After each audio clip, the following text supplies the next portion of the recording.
Killer Instincts, Chapter 1. The majority of children who are kidnapped and killed are dead within 3 hours of the abduction. Thanks to my roommate, the walking encyclopedia of probabilities and statistics, I knew the exact numbers. I knew that when you went from discussing hours to days and days to weeks, the likelihood of recovery dropped so far that the FBI couldn't justify the manpower necessary to keep the case active. I knew that by the time a case was classified cold and found its way to us, we were probably looking for a body, not a little girl.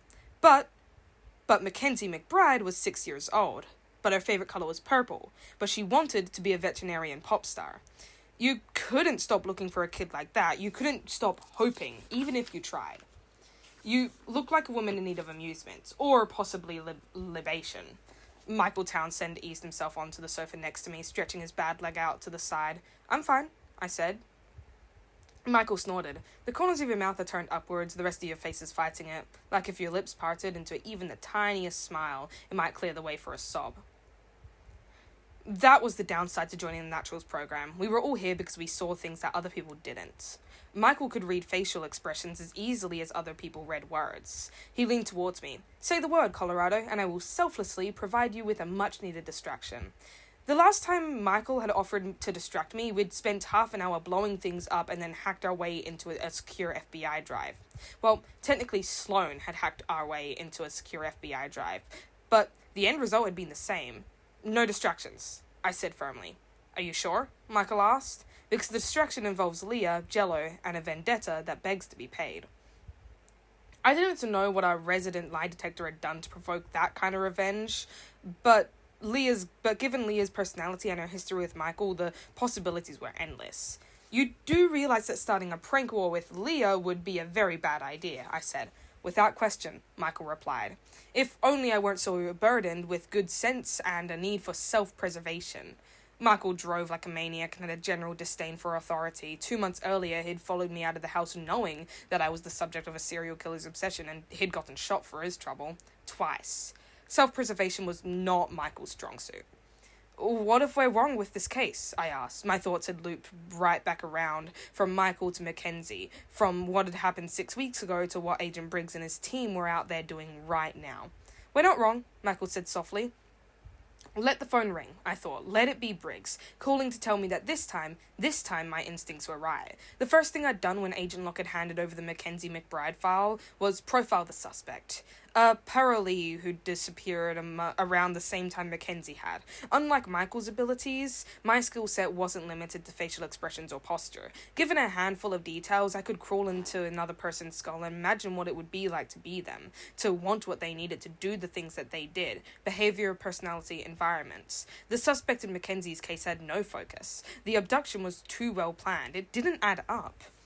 I'd combed through the files looking for someone who seemed like a possible fit. Young, male, intelligent, precise. I'd half begged, half coerced Leah into going through witness testimony, interrogations, interviews, any and every recording related to the case, hoping she'd catch someone in revealing a lie. And finally, she had. The McBride family's attorney had issued a statement to the press on behalf of his clients. It had seemed standard to me, but to Leah, lies were as jarring as off-key singing was to a person with perfect pitch. No one could make sense of a tragedy like this. The lawyer was young, male, intelligent, precise, and when he'd said those words, he'd been lying. There was one person who could make sense of what had happened, a person who didn't think it was a tragedy, the person who'd taken Mackenzie. According to Michael, the McBride's lawyers had felt a thrill just mentioning the little girl's name. I was hoping that meant there was a chance, however small, that the man had kept her alive, a living, breathing reminder that he was bigger, better, smarter than the FBI. "Cassie." Dean Redding burst into the room and my chest constricted. Dean was quiet and self-contained. He almost never raised his voice. "Dean? They found her," Dean said. "Cassie, they found her on his property, exactly where Sloan's schematics said they would. She's alive." I jumped up, my heart pounding in my ears, unsure if I was going to cry or throw up or shriek. Dean smiled. Not a half smile, not a grin. He beamed, and the expression transformed him. His brown eyes sparkled underneath that blonde hair that hung perpetually in his face. A dimple I'd never seen appeared on one cheek. I threw my arms around Dean. A moment later, I bounced out of his grip and launched myself at Michael. Michael caught me and let out a whoop. Dean sat down on the arm of the couch, and there I was, wedged in between them, feeling the heat of both their bodies. And all I could think was that Mackenzie was going to get home. Is this a private party, or can I join? The three of us turned to see Leah in the doorway. She was dressed from head to toe in black, a white silk scarf tied neatly around her neck. She arched an eyebrow at us, cool and calm, and just a little bit mocking. Admit it, Leah, Michael said. You're just as happy as we are. Leah eyed me. She eyed Michael. She eyed Dean. Honestly, she said, I doubt that anyone is as happy as Cassie in this exact moment. I was getting better at ignoring Leah's suggestive little digs, but this one hits hard. Dead center. Squished in between Michael and Dean, I blushed. I was not going to go there, and I wasn't going to let Leah ruin things. A grim expression on his face, Dean stood and marched towards Leah. For a moment, I thought he might say something to her about spoiling the moment, but he didn't. He just picked her up and tossed her over his shoulder. Oh, hey, Leah protested. Dean grinned and threw her onto the sofa with Michael and me, and then resumed his perch on the edge of the couch like nothing had happened. Leah scowled and Michael poked her cheek. Admit it, he said again. You're just happy as we are. Leah tossed her hair over one shoulder and stared straight ahead, refusing to look at any of us in the eye. A little girl is going home, she said, because of us. Of course I'm as happy as you are. Given individual differences in serotonin levels, the probability that any four people would be experiencing identical levels of happiness is simultaneously quite Sloane, Michael said without bothering to turn around. If you don't finish that sentence, there's a cup of fresh ground coffee in your future. My immediate future? Sloane asked suspiciously. Michael had a long history of blocking her consumption of caffeine. Without a word, Michael, Leah, and I turned to look at Dean. He'd got the message. He stood and strode towards Sloane, giving her the exact same treatment he'd given Leah. And when Dean tossed Sloane gently on top of me, I giggled and almost toppled over onto the floor, but Leah grabbed hold of my collar. We did it, I thought, as Michael, Leah, Sloane, and I elbowed for room and Dean stared on from his position just outside the fray. Mackenzie McBride isn't going to be some statistic. She's not going to be forgotten. Mackenzie McBride was going to grow up because of us. So, Leah said, decidedly wicked glint in her eyes, who thinks this calls for a celebration? Chapter 2. It was late September, the time of year where you could practically feel the last laboured breaths of summer as it gave way to fall. A slight chill settled over the backyard as the sun went down, but the five of us barely felt it, drunk on power and the unfathomable thing we'd just managed to do. Leah chose the music. The steady beat of the bass line drowned out the sounds of the tiny town of Contigo, Virginia. I'd never really belonged anywhere before I joined the Naturals program, but for this instance, this moment, this one night, nothing else mattered. Not my mother's disappearance and presumed murder, not the corpses that had started piling up once I had agreed to work for the FBI. For this instance, this moment, this one night, I was invincible and powerful and part of something. Leah took my hand in hers and led me from the back porch onto the lawn. Her body moved with perfect, fluid grace like she was born dancing. For once in your life, she ordered, just let go. I wasn't much of a dancer, but somehow my hips began to keep in time with the music. Sloane, Leah yelled, get your butt out here. Sloane, who'd already had her promised cup of coffee, bounced out to join us. It became quickly apparent that her version of dancing involved a great deal of bouncing and occasional spirit fingers. With a grin, I gave up trying to mimic Leah's liquid, sensuous movements and adopted Sloane's bounce. Leah gave the two of us a look of concentration and turned to the boys for backup. No, Dean said curtly. Absolutely not. It was getting dark enough that I couldn't make out the exact expression on his face from across the lawn, but I could imagine the stubborn set of his jaw. I don't dance. Michael was not so inhibited. He walked to join us, his gait marked by a noticeable limp, but he managed some one-legged bouncing just fine. Leah cast her eyes heavenward. You're hopeless, she told us. Michael shrugged and then threw in some jazz hands. It's one of my many charms. Leah looped her arms around the back of his neck and pressed her body close to his, still dancing. He raised an eyebrow at her, but didn't push her away. If anything, he looked amused. On again, off again. My stomach twisted sharply. Leah and Michael had been off the entire time I'd known them. It's none of my business, I had to remind myself of that. Leah and Michael can do whatever they wanted to do. Michael caught me staring at them. He scanned my face like a person skimming a book. Then he smiled, and slowly, deliberately, he winked. Beside me, Sloane looked at Leah, then at Michael, then at Dean, and she bounced closer to me. There's a 40% chance this ends with someone getting punched in the face, she whispered. Come on, Dino, Leah called. Join us. Those words were part invitation, part challenge. Michael's body moved to Leah's beat, and I realized suddenly that Leah wasn't putting on a show for my benefit or for Michael's. She was getting up close and personal with Michael solely to get a rise out of Dean. Based on the mutinous expression on Dean's face, it was working. You know you want to, Leah taunted, turning as she danced so her back was up against Michael's. Dean and Leah had been the program's first recruits. For years it had been just the two of them. Leah had told me once that she and Dean were like siblings, and right now Dean looked every inch like the protective big brother. Michael likes pissing Dean off. That much went without saying. Leah likes to pull Dean off the sidelines, and Dean? A muscle in Dean's jaw ticked as Michael trailed a hand down Leah's arm. Sloane was right. We were one wrong move away from a fist fight. Knowing Michael, he'd probably consider it a bonding activity. Come on, Dean, I said, intervening before Leah could say something inflammatory. You don't have to dance. Just brood in the beat to the music. That surprised the laugh out of Dean. I grinned. Beside me, Michael eased back, putting space between his body and Leah's. Care to dance, Colorado? Michael grabbed my hand and twirled me. Leah narrowed her eyes at us, but rebounded quickly, wrapping an arm around Sloane's waist, attempting to coerce her into something that resembled actual dancing. You're not happy with me, Michael said once I was facing him. I don't like games. I wasn't playing with you, Michael told me, twirling me around a second time, and for the record, I wasn't playing with Leah either. I gave him a look. You were messing with Dean, Michael shrugged. One does need hobbies. Dean stayed at the edge of the lawn, but I could feel his eyes on me. Your lips are turning upward, Michael cocked his head to one side, but there's a wrinkle in your brow. I looked away. 6 weeks ago, Michael had told me to figure out how I felt about him, and about Dean.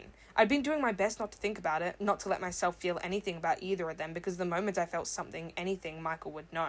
I'd gone my whole life without romance. I didn't need it, not the way I needed this. Being a part of something, caring about people in the way I hadn't realized I still could.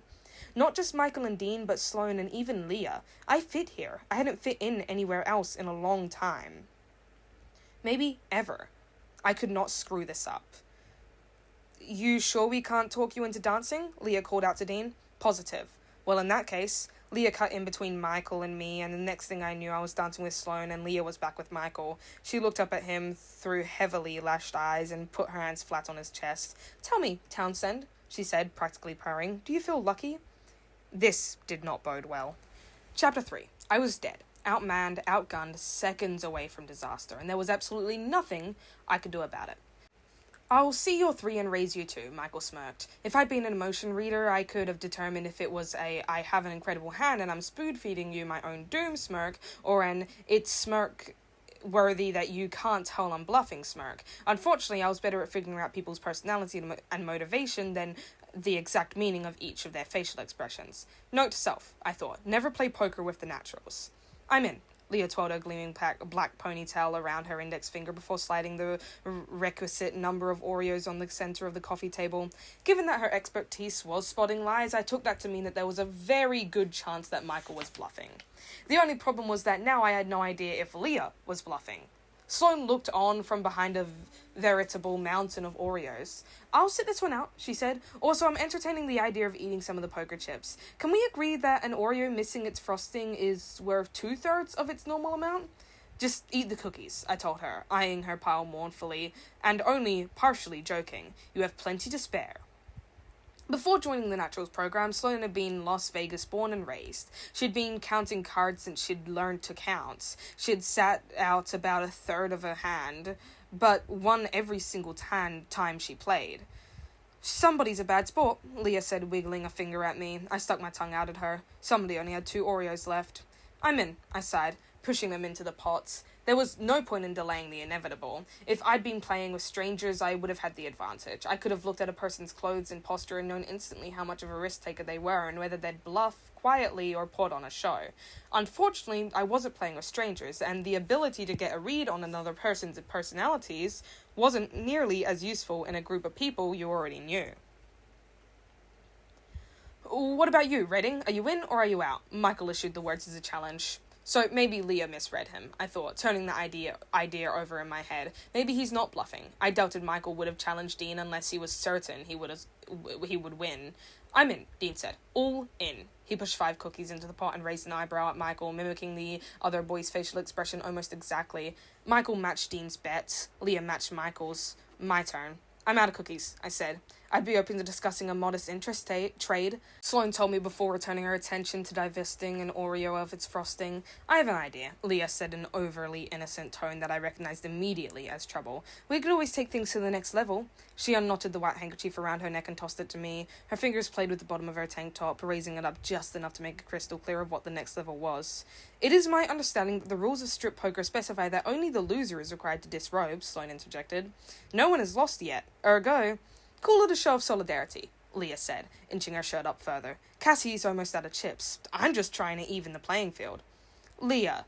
Dean was not amused. Come on, Dean, Leah said, her bottom lip jutting out in an exaggerated pout. Loosen up, we're all friends here. With those words, Leah pulled off her tank top. She was wearing a bikini top underneath. Clearly, she'd dressed for the occasion. Ante up, she told me. I was not wearing a bathing suit under my top, so there was no way it was coming off. Slowly, I took off my belt. Sloane? Leah turned to her next. Sloane stared at Leah, a blush spreading over her cheeks. I'm not undressing until we establish a conversion rate, she informed us tartly, gesturing towards her mountain of chips. Sloane, Michael said. Yes. How would you feel about a second cup of coffee? 45 seconds later, Sloane was in the kitchen, and neither of the boys were wearing a shirt. I call, Leah said. One by one we flipped over our cards, 3 of a kind. Flush, full house, queens of eights. The last was from Michael. I knew it, I thought. He wasn't bluffing. Your turn, Leah told me. I flipped my own cards over, and my brain catalogued the results. Full house, I said, grinning. Kings and twos. Guess that means I win, huh? How did you... Michael sputtered. Are you telling me the pity party was an act? Leah sounded impressed despite herself. It wasn't an act, I told her. I fully expected to lose. I just hadn't actually looked at my final cards yet. I'd figured that if I didn't know what my hand held, there was no way for Michael and Leah to figure it out either. Dean was the first one to start laughing. Hail Cassie, Michael said. Queen of loopholes. Leah huffed. Does this mean I get to keep your shirts? I asked, reaching for my belt and snagging an Oreo while I was at it. I think it would be best if everyone maintained possession of their own shirts and put them on, now. I froze. The voice that issued that command was female and crisp. For a split second, I was taken aback to my first weeks in the program, to our supervisor, my mentor, Special Agent Lacey Locke. She'd trained me. I'd idolized her. I'd trusted her. Who are you? I forced myself back to the present. I couldn't let myself think about Agent Locke. Once I went down that rabbit hole, it would be hard to fight my way out. Instead, I focused on the person barking out orders. She was tall and thin, but nothing about her seemed slight. Her dark brown hair was pulled into a tight French knot at the nape of her neck, and she held her head with her chin thrust slightly forward. Her eyes were grey, a shade lighter than her suit. Her clothes were expensive. She wore them like they weren't. There was a gun holstered at her side. Gun. This time I couldn't cut the memories off at the knees. Locke, the gun, it was all coming back. The knife. Dean laid a hand on my shoulder. Cassie. I felt the warmth of his hand through my shirts. I heard him say my name. It's okay. I know her. 1 shot, 2 shot, Michael goes down, Locke holding a gun. I concentrated on breathing and fought back the memories. I wasn't the one who'd gotten shot. This wasn't my trauma. I was the reason Michael had been there in the first place. I was the one that, in her own twisted way, the monster had loved. Who are you? I asked again, clawing my way back to the here and now, my voice crisp and pointed. And what are you doing in our house? The woman in grey raked her eyes over my face, leaving me with the uncomfortable feeling that she knew exactly what was going on inside my head, exactly where I'd been a moment before. My name is Special Agent Veronica Sterling, she said, finally, and as of right now, I live here.